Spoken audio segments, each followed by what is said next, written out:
our next speaker of the day. That is Miss Saloni, aka Crazy Medusa. Yeah, you heard it right. Many of you may already know her from her YouTube, and those who don't, let me introduce to you.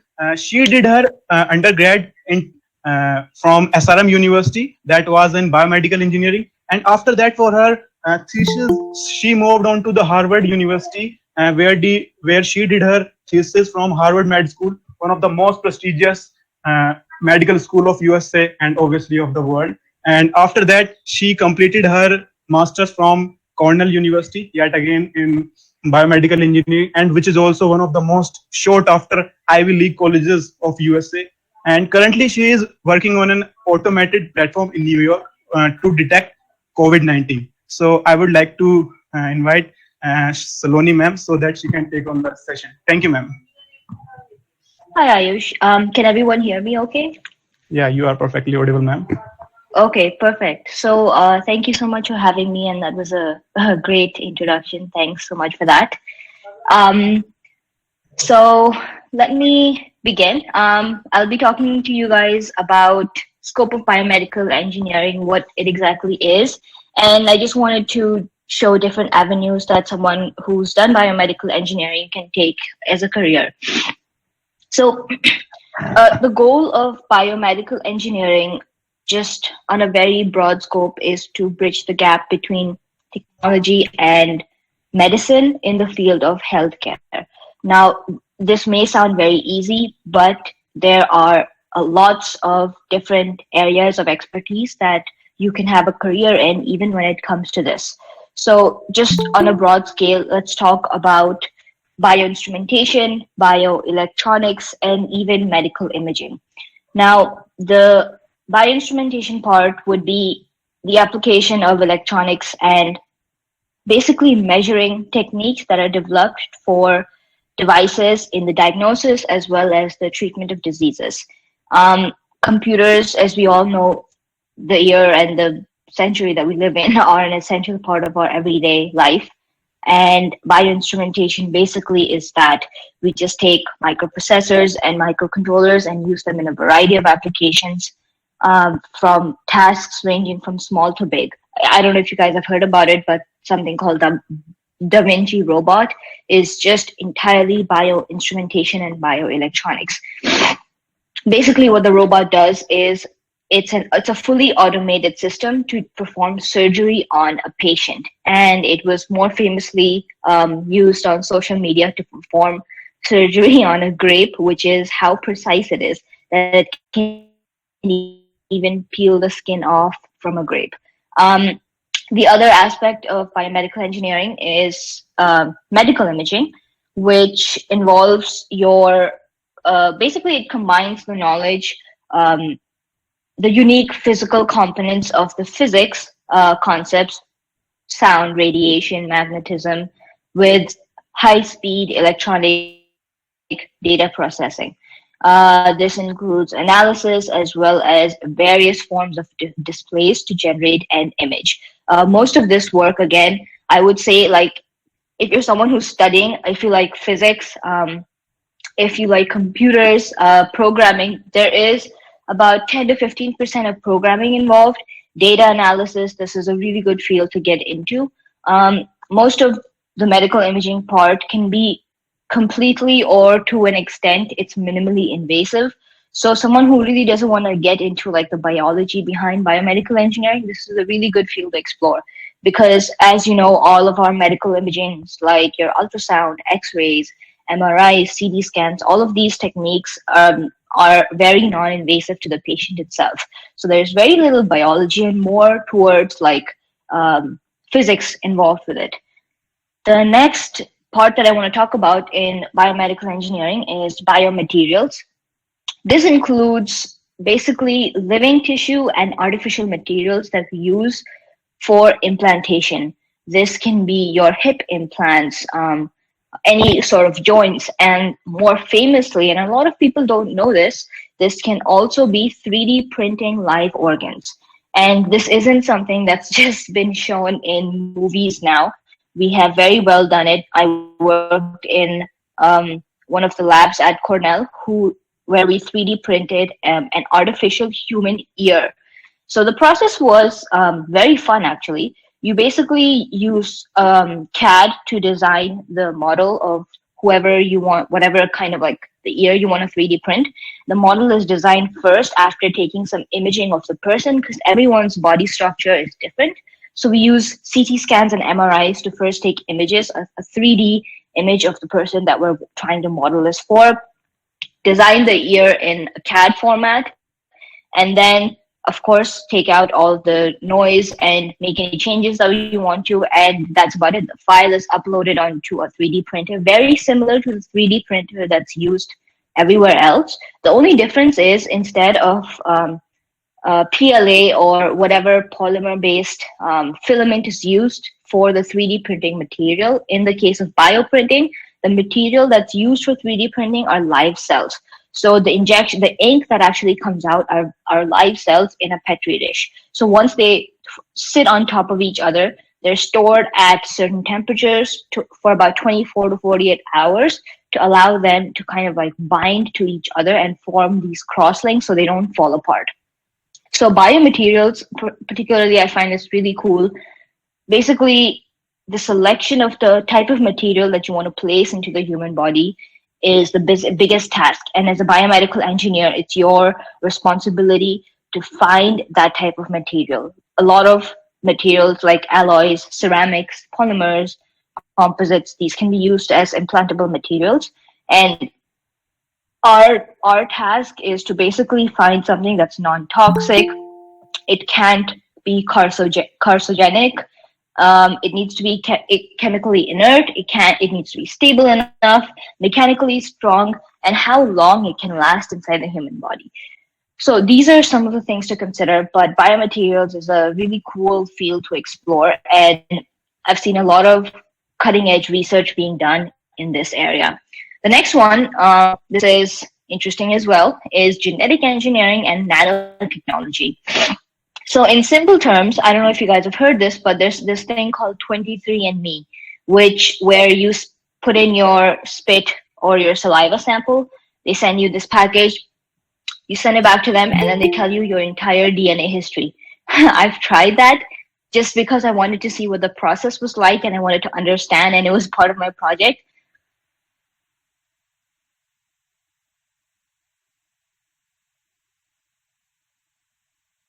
DNA to understand what part of your DNA is code for what information.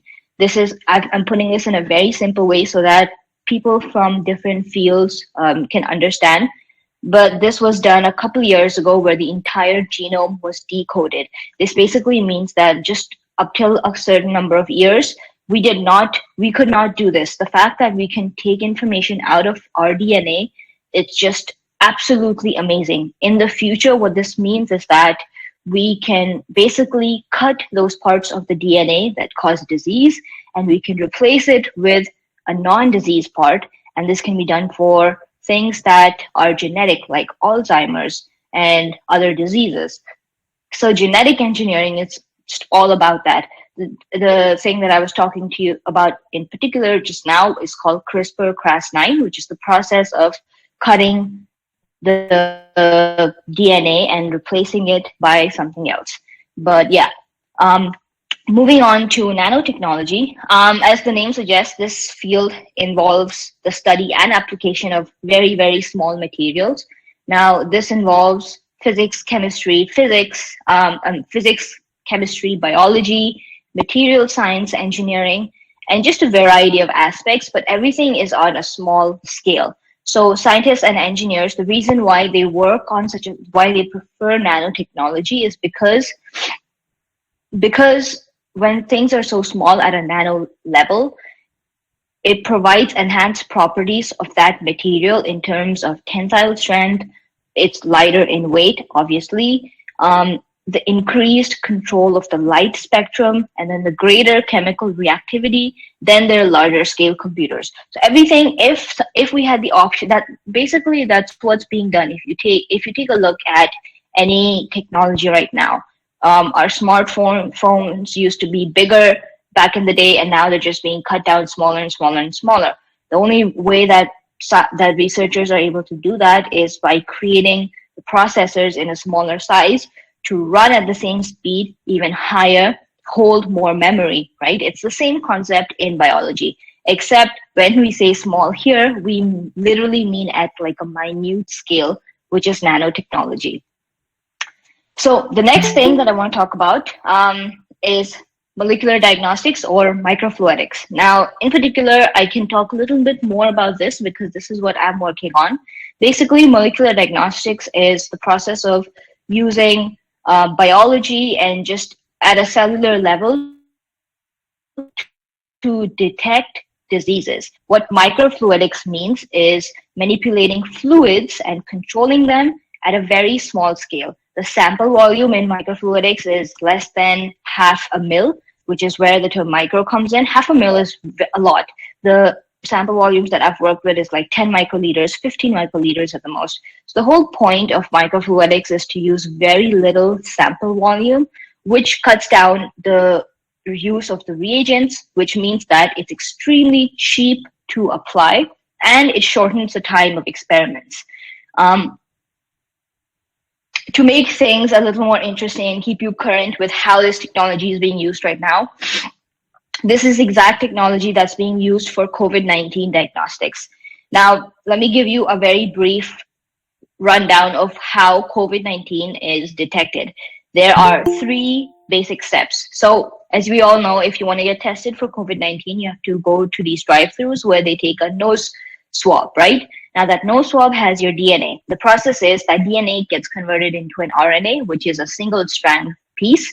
That RNA is then matched with the RNA of the COVID-19 virus, which we already kind of discovered and decoded back in January when the virus was very new. That information is available to all countries for free, so that's not hidden. Once you compare these 2 things, if they match, your result is positive, and if they don't match, your result is negative. So it sounds like a very simple process, but I made it sound simple. There are a lot more chemicals and moving components involved, but this process is called real-time reverse transcriptase PCR. And this process, if someone wants to do this in the lab, can take more than 24 hours to process 1 sample. And clearly, with the rate that cases are increasing in every single country, we don't have the time to do that.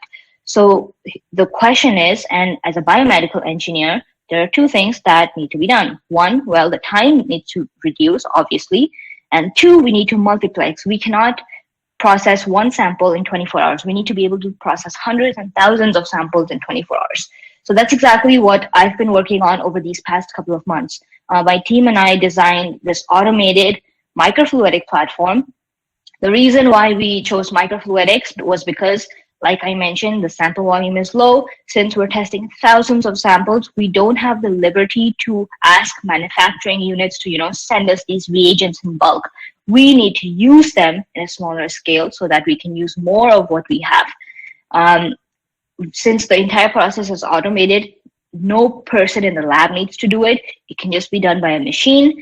Since it's done by a machine and it's automated, the time that we've cut this down to is about 4.5 hours. And in 4.5 hours, the product that we've developed can run 24 samples at the same time. And then if you can multiply that by the number of products that are running, you can do thousands and thousands of samples each day. So that was just one example.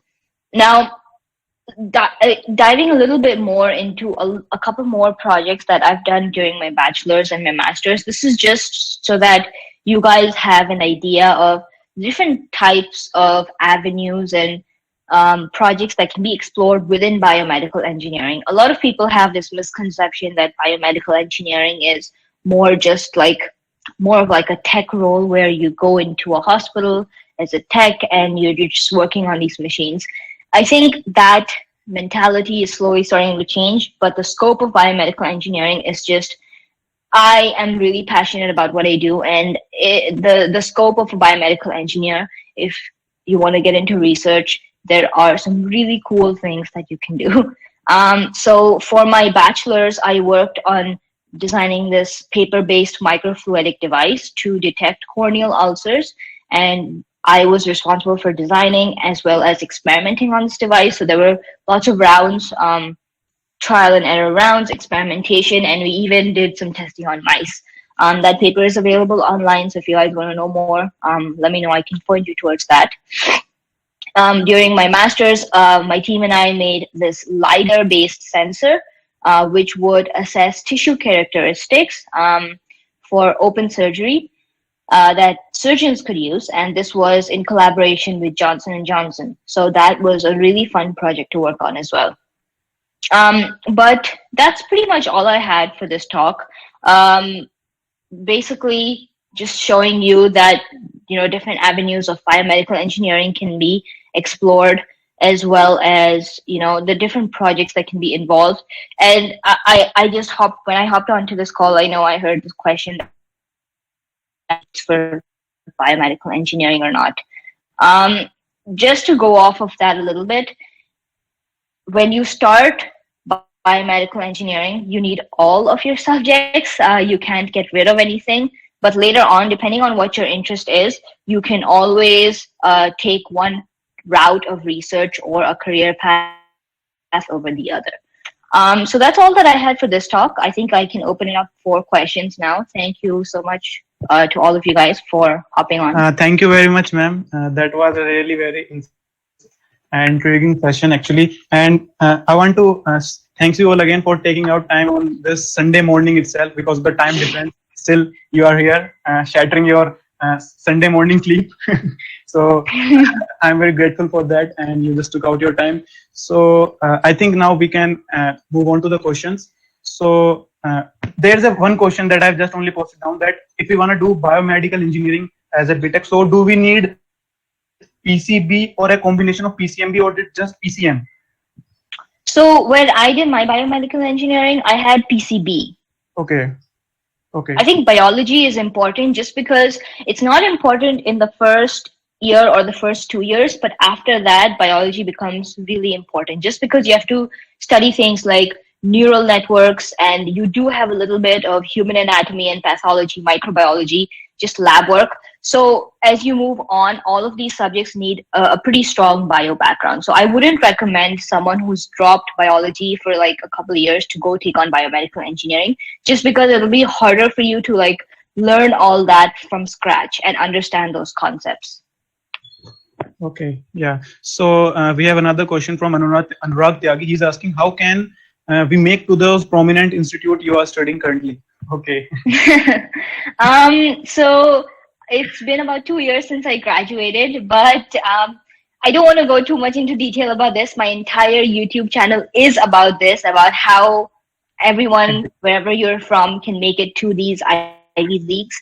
I would say focus on building a wholesome profile. There's a huge misconception, especially with students in India, that you need to study 24 hours a day. You need to get these amazing marks in 10th and 12th. There's nothing like that. I am a very average person. I scored 80%. I scored 83% in 10th, and I scored 80% in my 12th boards. That's it. But the way that I got into my Ivies was because I showed them that I got out of my comfort zone, and I did these crazy projects that are currently being used in rural parts of India. So I would build these robotic-based projects which would actually help people. So this is what Ivy Leagues are looking for: someone who is a proactive person and someone who takes initiative in making the world a better place. Yeah, thank you. So we have another question from Rahul Bhardwaj. He is asking that how to get our thesis done from institutes in USA like you did from Harvard. Maybe our bachelor's or master's thesis here. Definitely. So that's not something that's completely unheard of. I would say get in touch with professors. So if you go onto the Harvard University website, their roster page lists all the professors from all different departments. See what kind of research you like, the professors that you're interested in, and just reach out to them on LinkedIn and reach out to them through email. Be very polite when you talk to them. In one email, don't attach a resume and start and end with, "This is me, please let me come to your lab." That shouldn't be one email. Start a conversation, just introduce yourself, and tell them how you're interested in their research. So that, form your email in such a way that they want to reply to you. Don't form it in such a way that sari information un pe shove kar di, and then they'll be like, well, this person is a stalker and, I'm not interested.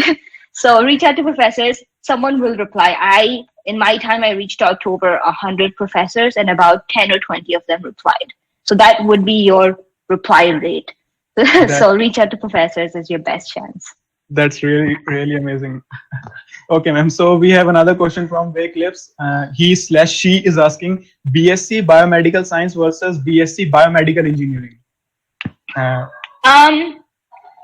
I think biomedical science is, I'm not entirely sure about this because I did biomedical engineering, but I think biomedical science would be more tailored towards if you've already made up your mind that you want to pursue a career in a lab-based research. It doesn't need to be lab, but basically research. It can be academic research, it can be within a company or wherever, but just hardcore microbiology, biological research. That would be biomedical sciences. Biomedical engineering would involve more of designing technology that can be used with biology. So that's something that I was interested in. The other difference is in the US, the process for MBBS is slightly different. You have to first complete an undergraduate course before you can do your MBBS. So if you do BSc Biomedical Science, that can count towards that undergrad course before you apply for medicine. So that's another way that people use biomedical sciences. Okay, yeah. So we have another question from Abhay Kumar. He's asking, if we have a high GRE score but low GPA, can we still get admission into masters in top colleges? Yes. Please focus on drafting a really good statement of purpose. I had a very average GRE score. I scored a 305 out of a 340, which is nowhere near what top minds score. But I really focused on drafting a really good statement of purpose. You need to be very passionate about what you're doing and convince them, have a clear mindset, a goal of why you want to go to that university, what they're going to do for you, and what you're going to do with that degree after you graduate, how you're going to help, what your plan is. So if you're a very goal-oriented person and you can show that through your statement of purpose, definitely, I think anyone can get into an Ivy League or a top university. Yeah, and for if you guys really do want to know that how to make SOPs, she had really made a very great video about her SOP and how those things are made. So you can surely check out her YouTube channel, that is Crazy Medusa. Yeah. So going forward, Anurag Tyagi is saying, yes, ma'am, do share your research paper if possible. Okay. And Vanshika Singh, she is asking, ma'am, you said you had PCB. How did you end up getting a project on microfluidics in your bachelor's? Any suggestions for us? Sure. So it's a funny story. I wasn't a very kuch bacche hote hain jo when they finish 12th, they know exactly what they want to do with their life. I wasn't like that. I had no idea. I just knew that I kind of liked biology. Engineering achhi lagti thi. Papa ne bola, so biomedical engineering. Okay, it's very frank. I finished 2 years, and after that, there was this one, I still remember, in one of my subjects we were studying, there was one paragraph on microfluidics. I think it was fluid mechanics and engineering. There was just one paragraph. And it just, that entire technology seemed really cool to me that, you can make, the way that I've imagined fluidics is these huge pipelines in these industrial plants. And when I saw that you have like a miniature version of that and the things that you could do with it, it really, I think I really enjoyed studying that as a theory. And then what I decided to do was just see if there were labs available in my college in SRM that were doing this kind of research. And all of them said no. The biggest reason was that it's very expensive and there are very few labs in India that provide research on microfluidics.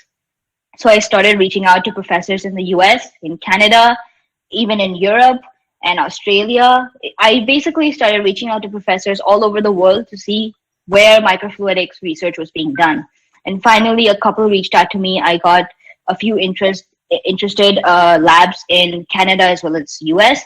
and finally ended up settling on the one in Harvard because their technology seemed the best, and they were really willing to let me contribute to like hands-on and not just go and just study. I've done these internships early on in my college time where I would go there and they'd give me a book and be like, this is your work for the day, just study this SOP.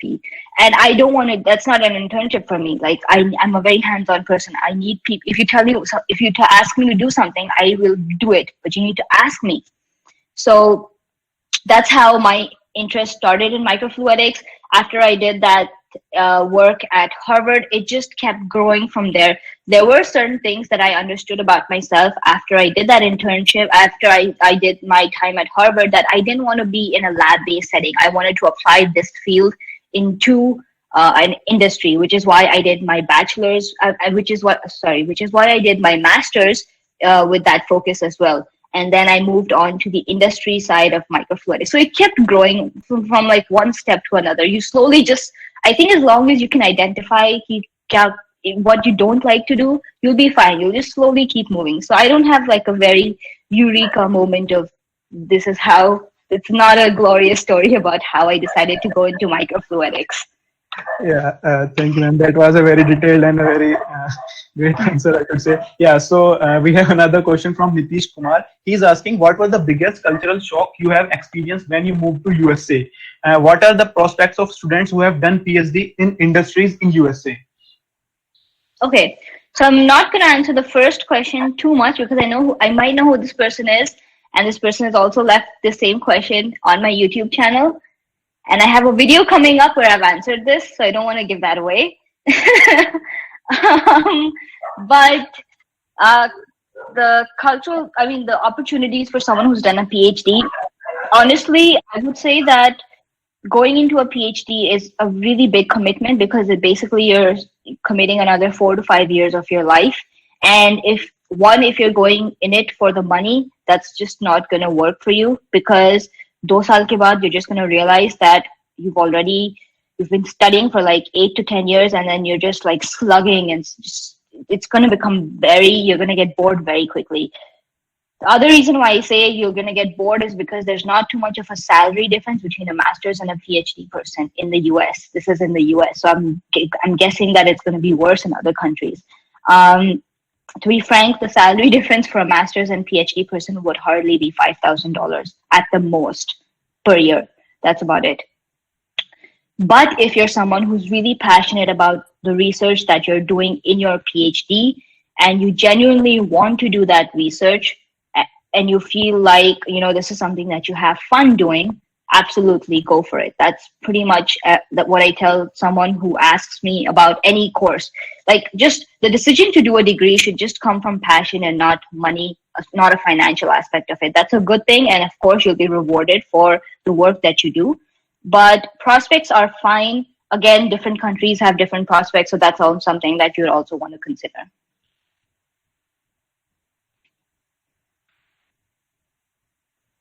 Oh, I can't hear you. I was just muted myself. So yeah, we have another question from Wycliffe's. I think the last question. Can I study medicine in US if I do my undergrad in biomed engineering? Yes, you can. In the US accepts any undergrad. Even if you do your undergrad in computer science, you can still study medicine. That's the best thing about this country. They just want you to do an undergrad. As long as you have an undergrad in something, you can study MBBS in the US. A bio-related field, like you said, biomedical engineering would be preferable and better because you would already be learning something bio-related, and biomedical is more closely related to the healthcare industry. So once you start taking electives in your undergrad, you can start, if you want to do MBBS, you can take more of the human anatomy and pathology related electives rather than the other electives that students take. So that's definitely something that you can do. Okay, ma'am. So that's a very great path, because in our country, struggling with NEET, I think that's a great path. Doing your BScs from here and then getting there. That's great. Okay, ma'am, final, I have a personal question for myself that currently I'm doing my master's. So can I get a funded project, or if I want to do my dissertation in any of the, those universities of USA, can I get funding for that, like stipend or something? just like we get for the full-time programs? In what way? Would you propose your own project, or would you want to work on a project that they're working on? Yeah, I want to project on a project that's already been there working. If I want Yeah, that. of course. If you just want to join their team to work on something that they're doing, they will absolutely fund you. They will take care of, well, one thing is they'll give you whatever you want in terms of what you actually need for the project. That's just cash flow that keeps coming in through grants, which is never ending in the US. I don't know where the money comes from, but the government is very generous. But in addition to that, when you do start working in labs and on these research projects, your PI or your professor that you're working under has some liberty to give you a monthly stipend. So yes, that's very likely possible. But the process would be the same. You would have to reach out to hundreds of professors. Yeah, thank you. And I won't be needing a GRE and IELTS for that, for doing my thesis work. Do I need that? Nope, you don't need that. Nope, you don't need any of these tests. Those tests are only required if you're doing a degree. Okay. Thank you, ma'am.